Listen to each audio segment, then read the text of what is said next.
tak besertaku.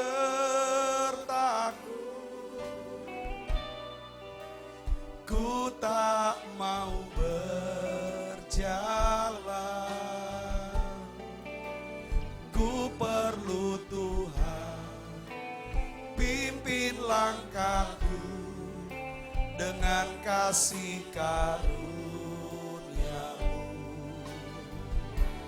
Pimpin langkahku setiap hari, berjalan dalam Roh-Mu. Nyatakan Tuhan kemuliaan-Mu dan berjalanlah denganku. Tuhan, terima kasih, kami terima, kami mengerti, kami percaya apa yang Kau sudah lakukan pagi ini, apa yang Kau sudah buat. Urapan jamahan kuasa kasih-Mu memeteraikan langkah kami masuk tahun 2017. Kami memasuki tahun 2017 ini, kami minta Tuhan damai sejahtera-Mu. Damai sejahtera yang melampaui segala akal, yang sanggup memelihara hati dan pikiran kami di dalam Kristus Yesus. Sekarang berbicara, berikan pesan buat kami Tuhan memasuki tahun 2017 ini. Mohon ya Tuhan urapi hamba-Mu yang tidak ada apa-apanya untuk menyampaikan pesan-Mu dalam bahasa yang sederhana dan mudah dimengerti Tuhan. Biarlah ya Tuhan semua perkataan ini berasal dari Tuhan. Sehingga dapat menguatkan, membangun. Ya Tuhan mengubahkan kehidupan kami masing-masing. Terima kasih Tuhan. Kami percaya 2017 ini menjadi tahun mujizat. Tahun penuaian buat kami. Terima kasih. Dan juga tahun di mana kami bisa kenal Tuhan. Kenal Tuhan lebih lagi daripada tahun sebelumnya. Di dalam nama Tuhan Yesus. Semua kita yang siap menerima firman hati gembira. Sama-sama katakan amin. Beri tangan yang meriah. Silakan duduk kembali Ibu Bapak. Shalom. Saudara pernah gak ngalamin tanggal 1 Januari itu hari Minggu? Siapa yang pernah ngalamin?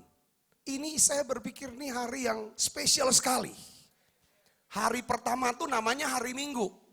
Tanggal pertama tuh tanggal berapa? Tanggal 1. Bulan pertama namanya apa? Januari.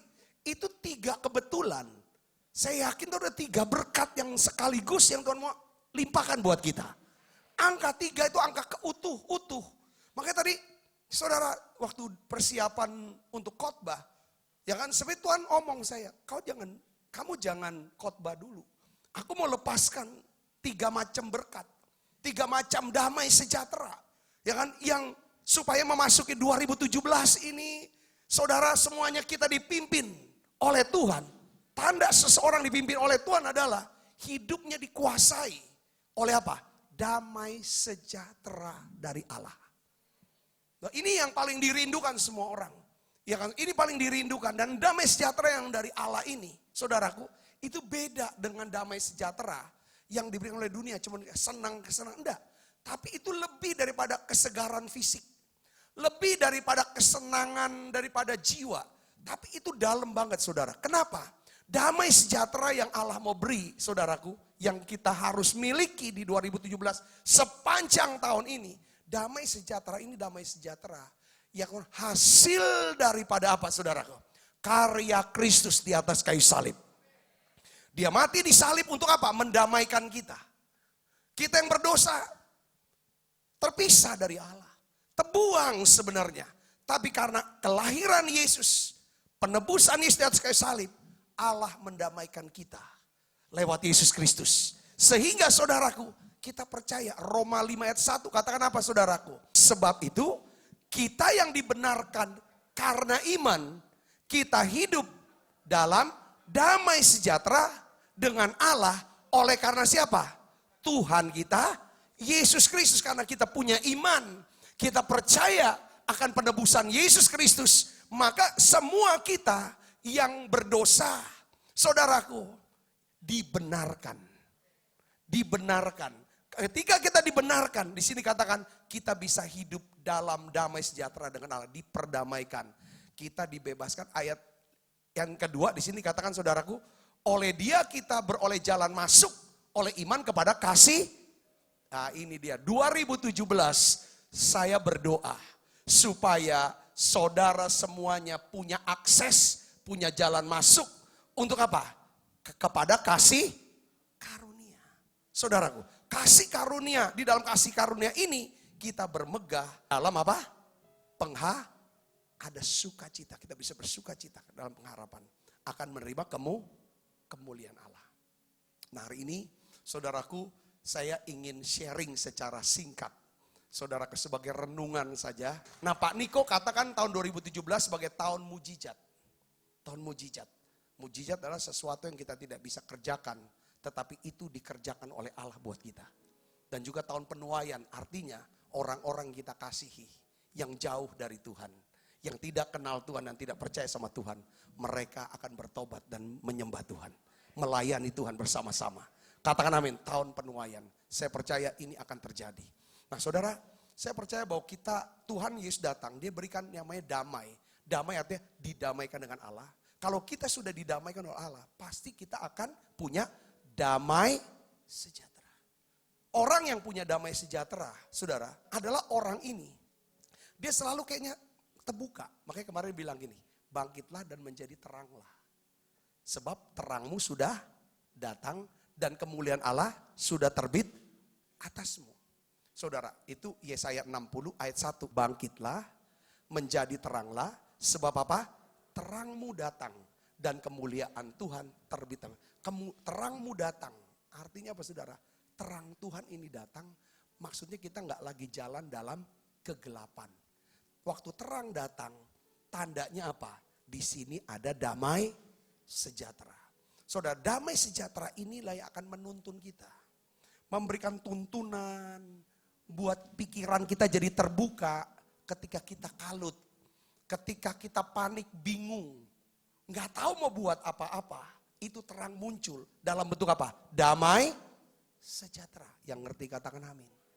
Contoh, di dalam kegelapan malam, badai hajar perahu daripada murid-murid, tetapi kita melihat ada Yesus yang bisa tidur di buritan. Saya bisa ngerti sini? Apa yang membuat Yesus tidur di buritan? Karena ada terang. Dia terang. Dia terang. Saudara, aku ada terang dunia. Di mana ada terang, di situ ada di mana ada damai sejahtera, di situ ada ketenangan. Bisa kuasai diri dan jadi tenang. Damai sejahtera inilah sebenarnya kuasa. Sebenarnya kuasa saudaraku. Untuk apa? Menaklukkan iblis. Di bawah telapak kaki kita. Nah, damai sejahtera inilah yang menguatkan kita. Saudaraku, yang menyegarkan kita kenapa? Waktu kita jatuh terpuruk. Saudara, waktu kita khawatir, waktu kita kosong, sedih, menderita, stres, damai ini yang lepas. Sekarang poinnya gini. Saudara dan saya akan dapatkan punya damai. Nah damai ini dampaknya apa? Kita bisa damai dengan sesama kita, dengan orang lain. Katakan amin. 3. Damai dengan Allah itu damai dalam roh. Damai di dalam diri kita, damai di dalam jiwa kita. Sehingga kita tuh nggak mungkin mudah stres, mudah tertekan, khawatir. Karena ada damai ini, tenang gitu saudara, di dalam jiwa kita ini. Dampaknya apa saudara? Kita hubungan dengan sesama juga bisa damai. Kita mahir membangun hubungan, berkomunikasi dengan baik. Nah pasti itu rezeki juga bagus. Nah hari ini saudaraku, siapa di antara saudara yang mau dapatkan jenis-jenis damai sejahtera yang model seperti ini untuk masuk 2017? Coba lambaikan tangan. Saya mau ajar singkat saja saudaraku. Poinnya yang pertama gini. Kita bisa dapatkan damai itu, dapat terang itu ya. Sampai kita terbuka. Saudaraku, itu pertama kita harus punya pengalaman pribadi. Pengalaman pribadi. Pengalamannya apa? Kalau bahasa Inggrisnya apa? Pengalaman spiritual, pengalaman rohani, pengalaman karena kejadian ini aku jadi ngerti bahwa Tuhan tuh benar, Tuhan tuh hidup, Tuhan tuh jawab doa saya. Ini harus punya pengalaman. Setiap orang Kristen, kalau dia sudah punya pengalaman pribadi dengan Tuhannya, Sampai mata hatinya bisa terbuka. Bisa lihat Tuhan dengan sudut pandang yang benar, yang jelas. Lihat diri kita jadi jelas. Lihat orang lain jadi jelas. Lihat masalah sendiri jadi jelas. Saudaraku, pasti hidupnya dipenuhi dengan damai. Makanya Rasul Paulus di Efesus 1 ayat 18 kita buka. Dia doa untuk jemaat di Efesus. Dia doanya apa? Baca yang keras sama-sama dengan saya. 1, 2, 3. Dan supaya ia menjadikan apa? Mata hatimu terang. Agar kamu mengerti apa? Pengharapan apakah yang terkandung dalam panggilannya. Betapa kayanya kemuliaan bagian yang ditentukannya bagi orang-orang yang, maksud saya begini. Paulus tuh dia doa, aku doa supaya mata hatimu terang. Kamu dapat terang itu. Kalau dapat terang itu artinya apa? Kita ini bisa ngerti apa yang Tuhan sudah lakukan untuk kita. Apa yang Tuhan sediakan untuk kita. Kalau kita bisa ngerti hal ini, pasti tenang. Saudara percaya katakan amin. Pasti ada damai. Kenapa saudaraku? Ya ini Tuhan yang mengasihi kita, yang ada di pihak kita. Ini yang namanya dalam bahasa Inggris disebut moment of clarity. Moment of clarity. Moment itu saat clarity itu kejelasan. Nah saya kasih contoh saudara tentang siapa yang pernah dapat video, saya dikirimin video. Saudara, kesaksian Bapak Andi F. Noya yang Kick Andy itu saudara. Waktu beliau kesaksian di GBI Keluarga Allah Solo. Saudara siapa yang dapetin coba lambaikan tangan. Ada yang pernah nonton. Nah saya ulangi ya kesaksiannya boleh. Nah ini adalah moment of clarity. Dia sedang saksikan tentang moment of clarity. Di mana perjumpaan dia sepertinya secara pribadi dengan Tuhan yang membuka mata hatinya jadi terang. Pertama dia bilang begini kan ceritanya. Saya tuh dari sejak muda nggak percaya sama gereja. Dia ngomong nggak percaya sama gereja. Karena saya melihat orang gereja, ya kan, yang punya ajaran kasih, tapi saya melihat di luar gereja, ya kan, mereka suami istri, suami pukul istri, istri kok kasar banget, ya kan, sama suaminya, tidak ada rasa hormatnya. Dia cerita seperti itu kurang lebih, saudara. Betul tidak, saudara? Dia banyak lihat orang gereja, lihat orang Kristen, buat dia tuh kecewa. Dan dia tidak percaya sama gereja. Saudara, dia tidak mau datang ibadah. Saudara, istrinya selalu inginkan dia ibadah. Sekalipun istrinya bukan orang Kristen awalnya. Tapi atas panggilan Tuhan, persetujuan daripada keluarganya, dia dipanggil Tuhan untuk jadi anak Tuhan. Istrinya rajin gereja, anaknya rajin ke gereja. Tapi dia sendiri tidak percaya sama gereja. Saudaraku, kenapa? Karena dia punya sudut pandang yang salah. Penglihatan yang salah tentang gereja. Dia pikir gak penting gereja. Yang penting saya percaya sama Tuhan. Itu dia. Satu hari saudaraku, katanya dia berangkat naik pesawat pribadinya Abu Rizal Bakri ke Uzbekistan. Ya kan, sampai di atas Maldives saudara, itu pesawatnya dihajar badai. Sampai sepertinya mau jatuh, dia pikirnya akan jatuh. Lalu pada saat itu Andi berdoa, Tuhan tolong saya, beri saya kesempatan hidup lagi dan saya akan ibadah kepada Engkau. Saudara apa yang terjadi? Dia doa, dia bisa mendarat dengan selamat, saudaraku, ke Uzbekistan dan mendarat dengan selamat sampai di rumah dia. Ketemu hari Minggu dia mulai ibadah, dia gak kasih tahu. Sampai satu hari, saudara, dia cerita pengalaman dia ini. Saudaraku, pengalaman dia sama istrinya. Istrinya bilang, ya kan, kapan kamu kena peristiwa itu? Tanggal sekian, jam sekian, hari ini. Oh itu pas banget waktunya dengan saya dan anak kita berdoa untuk kamu. Supaya kamu bisa beribadah lagi ke gereja. Jadi kejadian dia mau jatuh, lalu dia berdoa minta, itu namanya moment of clarity. Tuhan membuka mata hatinya jadi terang, sehingga dia bisa melihat gereja ini sesuatu yang penting buat dia. Katakan amin. Ya kan, gereja satu penting buat dia harus beribadah bersama dengan orang Kristen yang lainnya, supaya apa? Imannya bisa bertumbuh. Saya bisa ngerti gak? Jadi saudara bisa punya damai sejahtera hanya apabila saudara mengalami masa seperti ini. Dia satu lagi dia saksi ada 2 poin kalau nggak salah. Dia bilang yang kedua dia cerita tentang kakaknya ngajak dia pergi ke dokter untuk meriksa daripada sakit kankernya. Udah stadium 4, dia kaget. Kenapa kok baru ngomong sekarang? Kakaknya mengerti posisinya. Karena Andi ini, Evnoya, dia sudah membiayai kehidupan kakaknya. Kakaknya punya anak 5, kalau nggak salah dia punya anak 4 ya. Jadi ada 9 orang anak. Tambah lagi 2, dia suami istri dan kakaknya. Saudara, dia harus dengan gaji seorang wartawan. Dia cerita seperti itu kalau ada salah. Ya saudara ya. Nah, jadi untuk biaya juga berat. Jadi si kakaknya ini ngerti. Kalau dia ngomong untuk berobat dari awal, Mas, pasti biaya lebih tinggi lagi. Tapi biar bagaimanapun akhirnya dia pergi ke dokter, cek ke dokter, dan dokter bilang harus operasi. Saudara, biaya operasinya bikin dia kaget. Sangat besar, lalu dia berpikir, saya harus ngutang sama siapa lagi. Dia bilang begitu kan. Lalu saudara sepulang daripada dokter, saudaraku, dia berdoa, dia ceritakan. Sampai jam 2 pagi dia berdoa sambil menangis. Saking capeknya dia ketiduran. Dan pagi-pagi dia lihat tidak ada hasil apa-apa dari doa dia. Dia bilang mungkin iman saya yang kurang. Tapi saudara waktu dia mau keluar rumah saudara, ada sahabatnya yang punya perusahaan public relation, nelfon dia. Dia bilang, Andi kamu bisa nggak?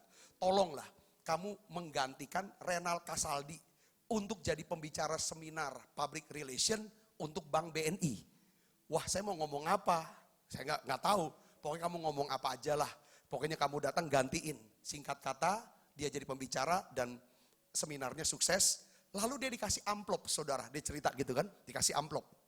Dikasih amplop, dia pikir dia nggak mau terima amplop. Ya kan dia bilang, saya nggak perlu amplop ini. Kita kan temen aja, nggak usah lah kasih-kasih seperti ini. Dia bilang, kau pegang, kamu pegang, itu untuk kamu.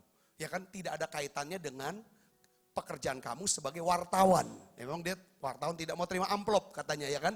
Nah, dia nggak ada kaitannya. Ini kan di luar kerja dan ini kamu jadi pembicara. Terimalah, saudara. Sampai di rumah dia buka amplopnya berupa selembar cek. Saudara tahu dia bilang dia ceritakan jumlahnya percis sama dengan kebutuhan biaya berobat kakaknya. Di situ dia mulai ngerti Tuhan tuh ada. Tuhan yang menjawab doa. Itu namanya moment of clarity. Saya bisa ngerti gak sini? Katakan amin. Dalam hidup kita, saudara, kita harus ngalami ini. Ngalami ini, saudaraku. Sampai kita tahu, akhirnya dia punya sudut pandang, saudaraku, yang lebih jelas. Untuk lihat, Tuhan tuh yang model apa sebenarnya. Makanya saudara, di 2016, mungkin saudara ngalami masa yang sulit sekali 2016. Tapi mari, saudaraku yang Kristus, kita semalam sudah tutup 2016. Ayo tetap bersyukur. Toh kita bisa lewati. Karena ada tangan Tuhan yang kuat. Yang tidak kelihatan. Yang sudah menolong kita. Coba beri kemuliaan buat Yesus Kristus. Ayo tutup dengan damai sejahtera dan kita masuk hari pertama. Jangan susah hati. Jangan marah-marah. Karena yang pertama akan menentukan perjalanan sampai akhir. Katakan amin saudara. Ini yang penting. Dia jam pertama, hari pertama, bulan pertama. Saudara, untuk 1 tahun kalau saudara bisa ada di dalam hadirat Tuhan seperti ini. Dan saya melihat, saudara, melihat dengan mata pengharapan. Efesus 1 ayat 18. Nanti diapalin, dibacain, sampai saudara mengerti dan didoakan. Ya kan? Biarlah Tuhan, jadikanlah mata hatiku terang. Supaya aku bisa lihat dengan jelas. Engkau dengan jelas. Siapa engkau, kenal engkau lebih lagi. Aku bisa lihat diriku sejelas-jelasnya. Bahwa aku anak Tuhan yang dikasihi, yang disertai oleh Tuhan, yang diberkati oleh Tuhan. Dan kau sudah sediakan segala sesuatu yang aku belum lihat. Tapi engkau sudah sediakan. Kalau aku percaya, aku kerjakan itu, aku doakan itu. Maka semua yang sudah Tuhan sediakan pasti akan tergenapi. Amin saudara. Mengerti pengharapan yang terkandung dalam panggilan. Engkau panggil aku jadi orang Kristen. Panggil aku untuk melayani. Panggil aku. Itu jadi apa? Ada pengharapannya. Ya kan? Betapa kaya kemuliaan bagian. Betapa kaya kemuliaan bagian. Wah tuh terangkat. Seperti khotbah kemarin. Daud bilang. Ya kan siapa aku ini? Ya Tuhan. Siapa keluarga hambamu ini? Sampai engkau angkat aku sedemikian.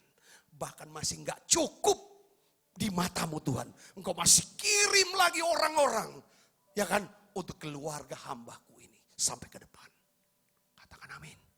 Ini dia saudara pengharapannya. Saya ingin besarkan hati. Saya pasti ngalamin. Kadang-kadang Tuhan izinkan sesuatu yang berat, sesuatu yang sulit. Untuk apa? Buka mata hati kita. Amin saudaraku. Untuk buka mata hati. Buka mata hati kita. Jaga tiap hari. 2017 pegangan saudara adalah saya mau pelihara damai sejahtera ini. Katakan amin saudara. Damai sejahtera. Nah saudara bisa dapat damai sejahtera itu karena ada mengalami pertemuan ini. Perjumpaan. Di Alkitab ya jelas. Semua jadi jelas. Siapa saudaraku? Saya catat. Di sini catatan saya adalah gini saudaraku. Yusuf. Dia dapat mimpi. Ya kan? Tiba-tiba waktu dia dapat mimpi. Mimpinya bilang apa? Kamu jangan ceraikan Maria. Itu jadi moment of clarity buat dia. Oh iya, saya ngerti. Anak ini akan menjadi anak Allah. Juru selamat. Saya akan tidak ceraikan. Kalau kita ngalami perjumpaan pribadi yang membuka mata hati kita saudaraku. Saya yakin iman kita tidak akan pernah gugur. Saudara yang ibadah, nggak cukup ibadah. Saudara akan mau jadi pelayan dan melayani Tuhan.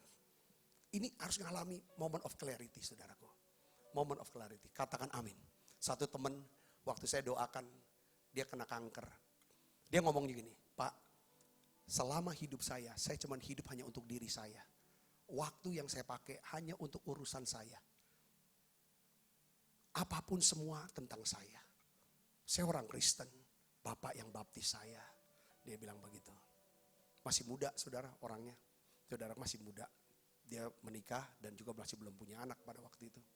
Dia bilang, Pak Sapta, kalau saya sembuh, saya akan melayani Tuhan. Saya akan melayani Tuhan, saya akan berikan waktu saya semuanya untuk Tuhan. Dia cerita, saya tahu Tuhan baik, Tuhan gini. Dengan sisa-sisa tenaga dia. Kita doa bareng, kami dilawat, kami nangis. Tapi ya memang tetap kehendak Tuhan lain saudara. Saya lihat 1 tahun kemudian, 1 tahun kemudian dia dipanggil oleh Tuhan. Tetapi saudara poinnya adalah, itulah saat moment of clarity buat dia. Dia lihat Tuhan, hidup nih gak bisa cuman begini aja. Tuhan kasih kita hidup, kita mau pakai untuk apa? Kemarin kita ada resolusinya 4. Masih ingat gak resolusi kita apa? Pertama adalah apa? Hormati Roh Kudus. Kalau kita hormati Roh Kudus, pasti kita mau dengarkan Roh Kudus. Kita mau dengarkan Roh Kudus, pasti kita mau siapkan waktu buat Roh Kudus. Yang ngerti katakan amin. Amin saudara, kita tidak mau dukakan dia. Kalau kita bisa hormati Roh Kudus, selalu hidup kita penuh dengan apa? Damai sejahtera dan sukacita. Yang kedua, resolusi kita yang kedua apa? Apa saudara maksudnya? Ambil keputusan untuk jadikan pelayanan sebagai tujuan hidup kita.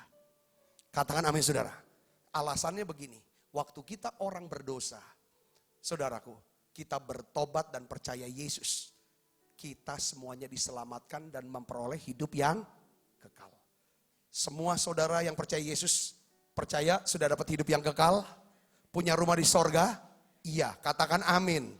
Tapi saudara tidak cukup sampai di situ.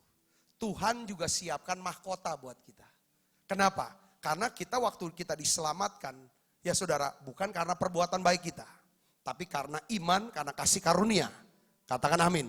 Tuhan mau jadikan saudara dan saya jadi raja. Ikut memerintah bersama dengan Tuhan Yesus. Katakan amin. Di mana? Di dalam kerajaan 1000 tahun. Itu yang pertama. Babak keduanya di dalam kekekalan. Nah, orang yang memperoleh mahkota yang akan ikut memerintah bersama Yesus adalah orang yang apa? Melayani Tuhan. Katakan amin saudara. Yang melayani Tuhan. Yang mau memperbesar kerajaan Tuhan. Yang mau menguatkan anak-anak Tuhan yang lainnya. Yang mau melayani dengan baik. Yang mau memenangkan jiwa. Yang mau kuatkan gereja. Yang mau kuatkan kul-kul. Saudara, katakan amin. Ini yang kalau saudara dan saya setia sampai akhir, kita akan dapat mahkota. Orang yang cuma duduk di gereja, tidak buat apa-apa. Baik uangnya, waktunya, semuanya hidupnya. Enggak akan mau diberi apa-apa. Hidup untuk diri sendiri. Mungkin tetap masuk sorga, tapi tidak ikut memerintah bersama Yesus. Jangan-jangan sisip. Waktu Yesus datang kedua kali, dia tinggal bersama dengan antikristus. Kenapa kita harus melayani? Karena itu akan memacu roh kita akan terus menyala-nyala. Kalau saudara ada pelayanan, saudara punya tanggung jawab secara rohani. Katakan, sebagai pendoa syafaatkah, ikut SOS, sahabat orang sakit, saudara ikut dalam musik, dalam apapun di gereja ini, banyak sekali pelayanan. Ada WB, ada UMAS, ada youth, ada dewasa, semua ada banyak pelayanan. Atau mau jadi diaken, masih terbuka semuanya. Saudara itu di gereja, belum di luar. Di luar sementara saudara kerja, sementara saudara berbisnis, ketemu dengan siapapun, beritakan nama Yesus. Terus saksikan nama Yesus dan kebaikan Tuhan. Kedua, harus resolusinya dua ini. Yang ketiga apa saudaraku? Namai ulang saat-saat dalam hidup saudara. Katakan amin. Jadi ubah kata-kata kita, jangan kata-kata rengekan, kata-kata mengeluh, tetapi kata-kata doa dan nubuat.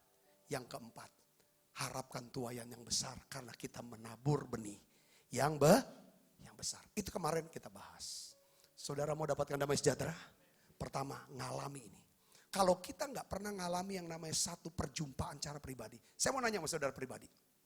Siapa di antara saudara yang sudah mengalami yang namanya moment of clarity dalam hidup saudara? Perjumpaan yang tak gitu. Pasti sudah pernah. Coba angkat tangan yang pernah. Saya nggak usah saksi lah. Nanti lama nggak. Kita kan selesai jam 9 ini. Amin. Setiap kita harus ngalami ini. Katakan amin. Nah 2017 saudara akan ngalami lagi. Belum tentu hal-hal yang bikin saudara susah. Enggak, belum tentu susah.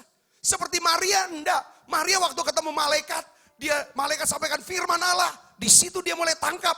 Oh, Allah tuh mau jadi manusia lewat kandungan saya toh. Jadilah padaku menurut perkataanmu. Aku ini hamba Tuhan. Jadilah kepadaku menurut. Nah itulah momen clarity. Sebenarnya enggak pikir bagaimana saya bisa mengandung sedangkan saya belum bersuami. Betul saudara? Tapi ketika dia dapat firman, saudara Roh Kudus bukakan dia, beri matanya terang, di situ dia mengerti. Katakan amin. Katakan amin. Momen clarity bisa begini. Oh karena dengan doa, dengan percaya. Mujizat itu bisa ada toh. Itu momen of clarity terjadi dalam hidup kita. Saudara yang ngerti katakan amin. Nah waktu kita ngalami ini pasti ada damai sejahtera. Saudara ngalami itu. Yang kedua, ini saudaraku. Yang kedua, coba kita buka Alkitab kita. Yakobus 4 ayat 6. Tetapi kasih karunia yang dianugerahkannya kepada kita lebih besar daripada itu. Baca yang keras. Karena itu ia katakan apa? Allah menentang orang congkak. Tetapi mengasihani orang yang, kata mengasihani itu dia bilang begini. Memberikan yang namanya grace, kasih karunia, kuasa. Memberikan kuasa untuk memiliki damai sejahtera. Kepada orang yang rendah. Jadi kalau kita mau hidup dengan damai sejahtera. Ini kan powerful sekali damai sejahtera saudaraku. Karena bisa damai sama Allah, punya hubungan baik dengan Allah, berkat melimpah. Katakan amin saudara. Kita punya damai sejahtera, ngadepin apapun, jadi tenang. Berhubungan dengan orang, ya saudara, kita bisa berhubungan dengan karena gini, kedewasaan seseorang secara rohani, itu ditunjukkan bagaimana dia bergaul atau berhubungan dengan orang lain. Kalau orang yang tidak rohani selalu apa saudaraku? Ya orang lain capek hubungannya sama dia. Rendah hati. Katakan amin. Allah mengasihi orang yang rendah. Ini yang buat. Tahun 2017 berdoa tiap hari minta yuk. Tuhan beri saya kerendahan hati. Rendah hati itu artinya apa? Pokoknya selalu tersambung apa-apa Tuhan. Saya baca kitab Yosua, sebenarnya mau khotbah tentang Kaleb. Kenapa kok Kaleb kok bisa minta Hebron? Dapatnya Hebron, Hebron itu tempatnya raksasa. Tetapi kenapa kok Kaleb minta Hebron? Karena di Hebron itu ada tempat warisan. Warisan spiritual rohani yang begitu kaya sekali. Di mana di situ di makam. Ada makam daripada Abraham dan Sarah. Makam Ishak dengan siapa? Ribka. Makam Yakub dengan siapa? Leah. Disitulah juga tempat diyakini saudaraku. Sepertinya Adam terbuang dari Taman Eden. Pintunya di situ saudaraku. Buat orang itu. Jadi saudara Kaleb dia bilang aku minta ini. Walaupun dia usianya pada waktu itu udah 80-an. Saudara bisa ngerti. Nah Alkitab katakan Kaleb punya roh yang berbeda. Waktu saya baca Apa yang menyebabkan dia rohnya berbeda? Waktu dia bicara sama Yosua, itu saudara, cuman berapa ayat, tetapi nama Tuhan disebut sampai 12 kali. Nama Tuhan, jadi di pikiran dia, pikirannya tentang apa? Tuhan melulu. Tuhan melulu. Jadi orang yang pikirannya apa-apa Tuhan, ngomongnya apa-apa Tuhan, ini adalah orang yang rendah hati. Karena kata rendah hati dalam bahasa Arab, itu sama dengan bahasa Ibrani. Apa? Ana, ane, ani. Yang bahasa ini bilang stay connected with God. Kalau saudara namanya Ana atau Ani atau Ane, itu namanya saudara, papa mama saudara. Kasih nama saudara seorang yang selalu terhubung dengan sorga. Yang selalu pikirannya Tuhan, omongnya Tuhan, perasaan tentang Tuhan. Ini yang membuat Kaleb itu beda, rohnya beda. Katakan amin. Yang ketika dia berhadapan dengan apa? Raksasa. Alkitab bilang dia nggak bergulat dengan raksasa. Tapi raksasa semua dihalau. Tahu dihalau nggak saudara? Cara orang menghalau yang namanya ayam bagaimana? Hus. Ayam semuanya minggir. Kenapa? Dia punya roh yang berbeda. Orang yang punya roh berbeda, ini harus ada di kita ya. Katakan amin. Beberapa di antara, kalau orang yang tidak rendah hati selalu di dalam pikirannya nih, aku. Ngomong 5 menit, akunya bisa 100 kali. Tapi kalau orang rendah hati, ngomong akunya sering tidak ada, tetapi Tuhannya yang lebih banyak. Ibu bapak saya nangkap, ini yang membuat kita jadi damai sejahtera. Ibu bapak sih katakan amin. Nah, yang ketiga sebelum kita makan perjamuan, begini saudaraku. Mau nggak ngalami damai sejahtera? Ya, memang kadang-kadang tuh kalau kita munculkan terus tentang diri kita, jasa saya, masalah saya, semua tentang saya kalau kita cerita, bukannya dapat damai sejahtera, tapi kadang-kadang kehilangan sukacita, betul tidak saudara? Tapi kalau kita mulai belajar mendengarkan bagaimana menyaksikan kuasa Tuhan, kasih Tuhan, itu tiba-tiba ada satu kekuatan yang ngalir. Itu yang namanya damai sejahtera, itu kerendahan hati. Sudah bisa jelas ini, amin? Yang ketiga, saya mau bagikan ini. Kita baca sama-sama di dalam Matius 11 ayat 28. Marilah kepadaku semua yang letih lesu dan berbeban berat. Aku akan memberikan kelegaan bagimu. Damai sejahtera itu bisa datang kalau kita selalu berharap Yesus tolong aku. Katakan amin. Kita harus mengharapkan Yesus menolong kita. Berharap. Saya sudah ajar tentang kata berharap itu apa saudara? Kata berharap artinya apa? Percaya Tuhan satu kali lagi. Ya, menunggu Tuhan satu kali lagi. Bergantung sama Tuhan satu kali. Itu namanya berharap. Saudaraku yang kasih Kristus. Saudara, saya dapatkan begini. Ya ada teman bilang, Pak, waktu saya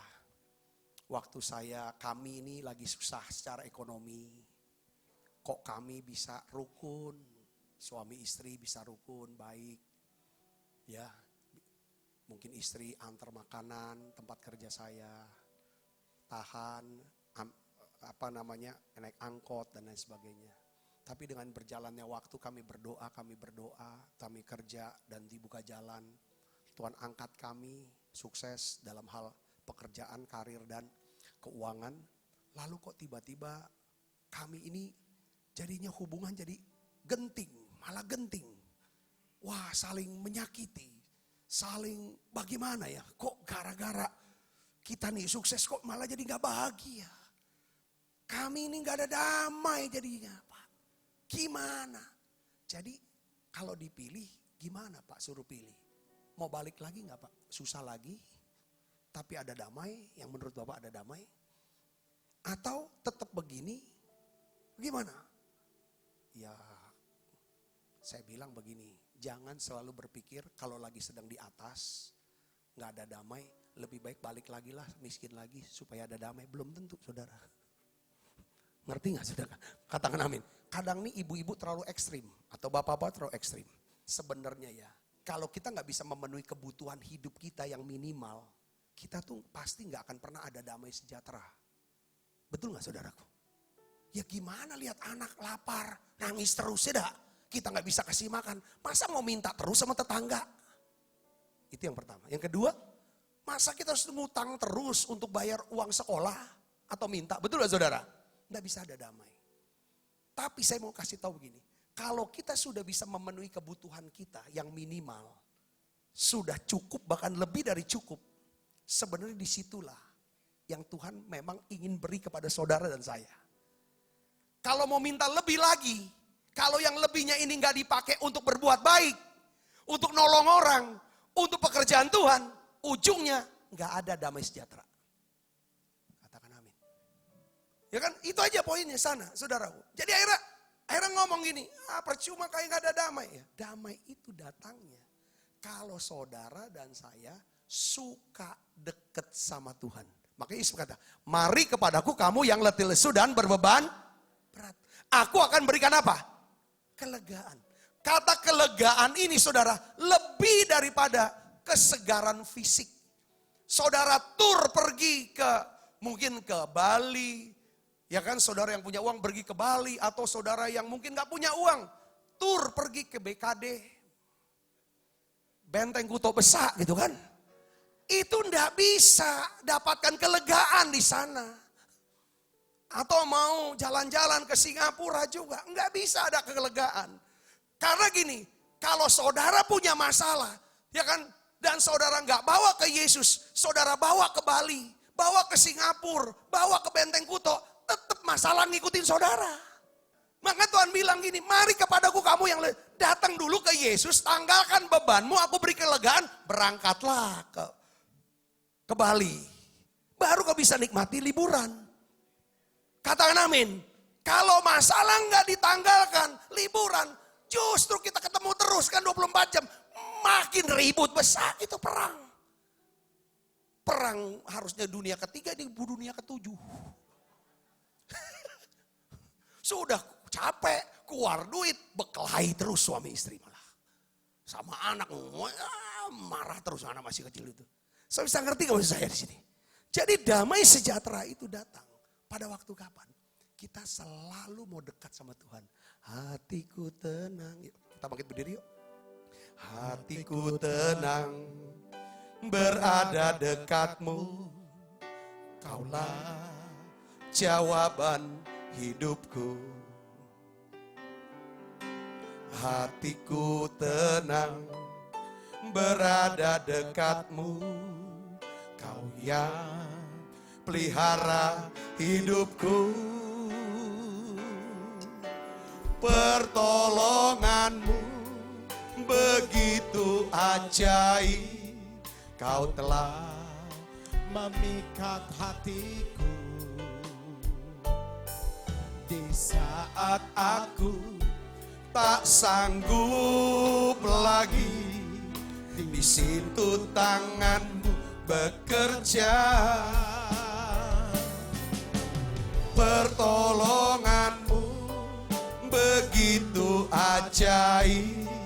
Kau telah memikat hatiku. Kini mataku tertuju padamu. Ku rasakan kasih-Mu Tuhan. Tiap hari saudara harus dapatkan kelegaan. Kelegaan ini yang damai sejahtera yang Tuhan berikan kepada saudara dan saya.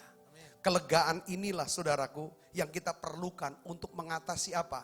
Kecemasan, tekanan berat, rasa bersalah, dan juga ketakutan dalam hidup kita.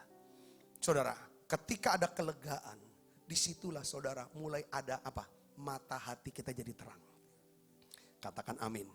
Katakan amin. Ya, ingat saudara, masalah dalam kehidupan kita itu tidak hanya bisa diselesaikan lewat kekuatan otot kita. Itu banyak bisa diselesaikan lewat apa? Pikiran. Dan apa? Roh. Yaitu firman, yaitu Tuhan. Pikiran kita. Kalau pikirannya kalau terus, masalah gak akan pernah bisa selesai. Katakan amin saudaraku. Waktu ada masalah, satu hal yang saudara harus buat apa? Cari kelegaan. Dan kelegaan itu hanya kalau kita dekat dengan berdoa, bahasa roh, muji nyembah. Kalau sendiri gak bisa lega, ajak beberapa orang yang mengasihi saudara, yang bisa berdoa bawa hadirat Tuhan. Katakan amin.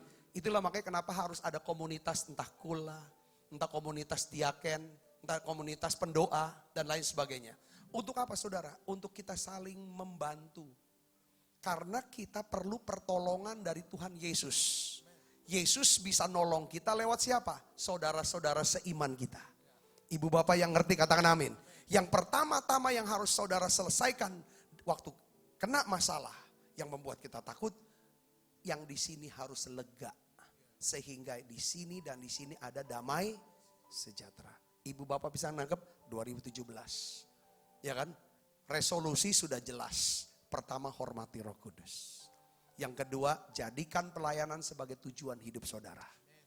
Yang ketiga, kata-katanya harus diganti. Kata-kata nubuatan, kata-kata doa, kata-kata firman, kata-kata yang membangun. Katakan amin. Bukan kata-kata yang mutu. Saya suka baca ya di media sosial. Begini, saya kutuk kamu supaya kamu yang mandul punya anak. Bingung aku kata-katanya gitu.